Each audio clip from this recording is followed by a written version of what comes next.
What was the first religion?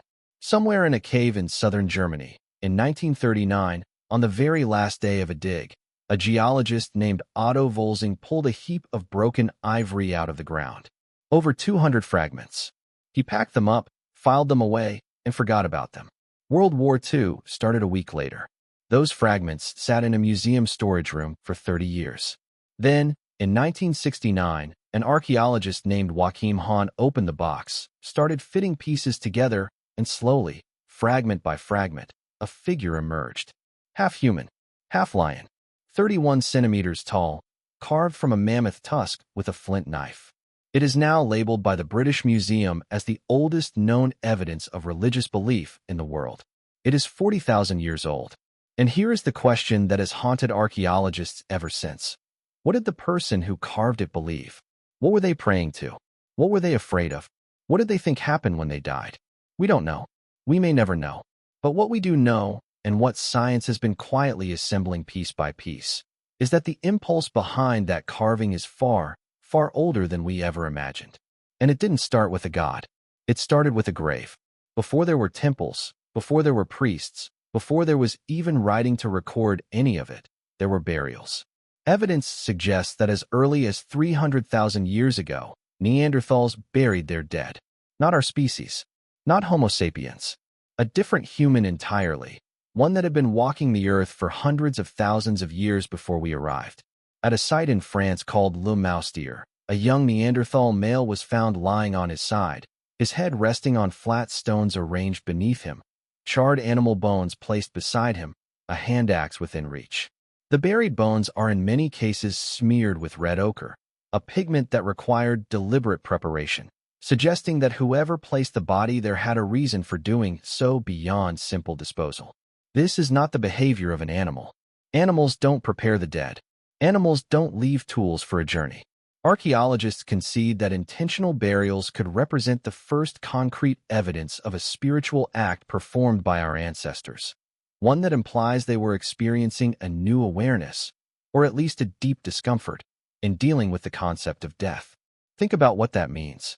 A creature that didn't share our DNA, didn't speak our language, didn't build our cities, looked at someone who had stopped breathing and thought, this isn't the end. Or at minimum, this moment matters. That thought, that death requires a response, may be the oldest religious idea in history. Now back to that Lion Man figurine. Because what it represents isn't just art. It's something far more specific. The Lion Man has the head of a cave lion on a partly human body. It stands upright, legs apart, arms at its sides. Its gaze is powerful and directed at the viewer. It is watching. It is listening. It is from a world beyond ordinary nature.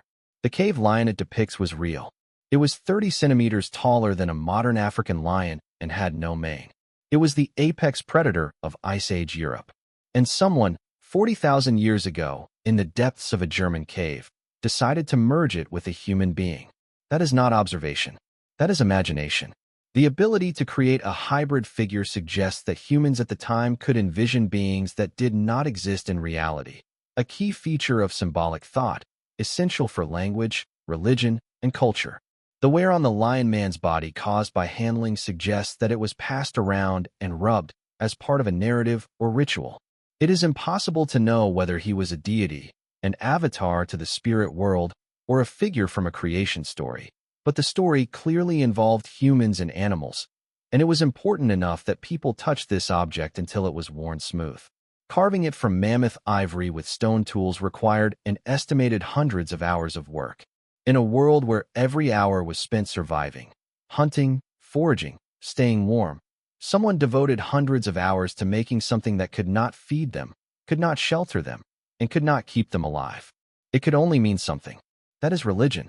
But the Lion Man, as extraordinary as it is not alone.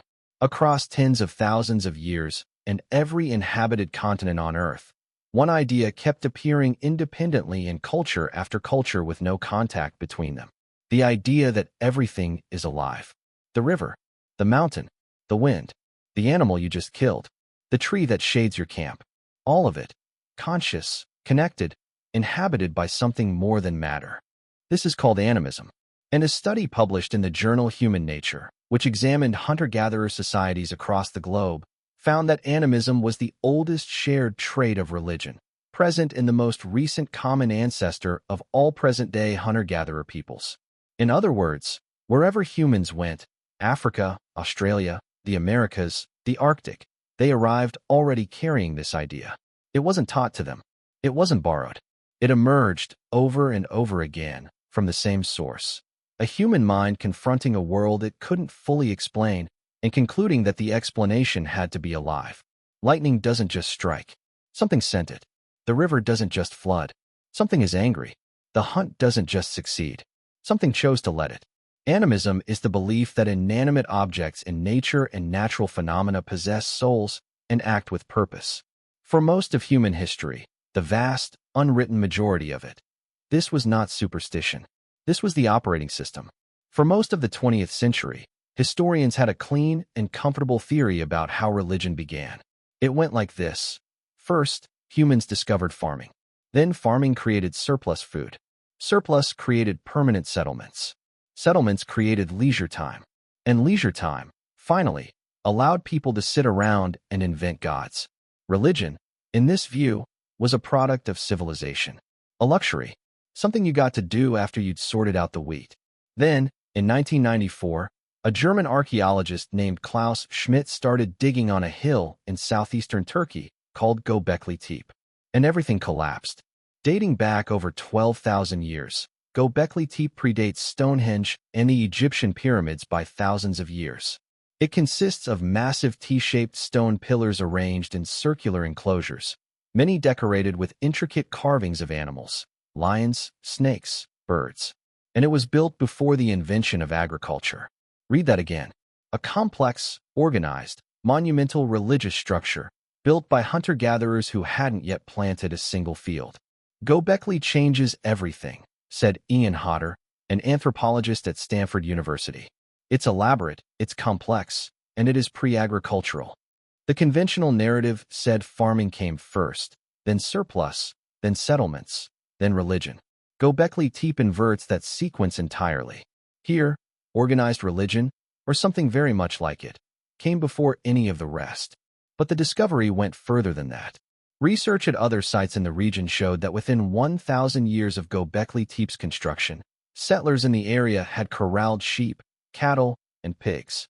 And at a prehistoric village just 20 miles away, geneticists found evidence of the world's oldest domesticated strains of wheat, with agriculture developing there around 500 years after Göbekli Tepe was built. The implication is staggering. Religion didn't follow civilization. Religion may have created it. People gathered to worship. Gathering required food. Feeding the crowd required farming. And from that, everything else followed. Civilization didn't invent God. God, or something like it, may have invented civilization. So where does this leave us? What actually was the first religion? The honest answer is that no one can point to a date, a place, a founder, or a text. There wasn't one. Forms of religion existed long before writing existed to record them, with archaeological evidence of religious practices going back at least 60,000 years, and writing itself didn't appear until around 3,500 BCE in Mesopotamia. Everything before that is silence. We read it through bones and ochre and carved ivory and stone circles left by people whose names we will never know. But what the evidence does show, consistently, across every corner of the world and every era of human prehistory, is a cluster of ideas that kept appearing together. A belief that death is not the end. A sense that the natural world is inhabited by forces with intention. A need to make contact with those forces through ritual, through objects, through sacred places. And a recognition that some human beings, the shaman, the elder, the priest, had a special ability to cross the boundary between the ordinary world and whatever lay beyond it. Shamanism appears to be the oldest religious practice currently known, common across hunter-gatherer societies on every continent. Animism appears to be the oldest religious belief. Together, they form the deep foundation on which every subsequent religion, Hinduism, Judaism, Christianity, Islam, Buddhism, and every tradition in between, was eventually built. The names changed. The stories changed. The gods changed. But the questions never did. There is one last thing worth sitting with. The Lion Man took hundreds of hours to carve. The pillars of Göbekli Tepe weighed up to 50 tons and were dragged kilometers across a landscape without wheels, without metal tools, and without any agriculture to sustain the workers. The Neanderthals at Le Moustier laid a child in the earth with stones under his head and food for the road ahead. None of this helped anyone survive. None of it was rational. All of it was expensive, in time, in energy, in effort that could have gone toward eating or building or sleeping. And yet it happened. Everywhere. Always. From the very beginning of anything that could be called human thought, which suggests something that science can observe but not fully explain. The religious impulse isn't a stage of development that primitive people pass through before they become modern. It is something baked into the architecture of the human mind itself. A study of very simple hunters and gatherers of recent times shows that supposedly advanced conceptions, a personal creator, a world with meaning and purpose, played an important part even in the most ancient societies we can study. We are, it seems, a species that cannot look at the world without asking why. And we have been asking, in one form or another, for at least 300,000 years. The first religion had no name. It had no scripture, no church, no founder. It had a grave in the ground, a figure carved from a mammoth tusk, and a question that has never stopped echoing. Do you think religion is something humans invented, or something humans discovered? Let me know in the comments.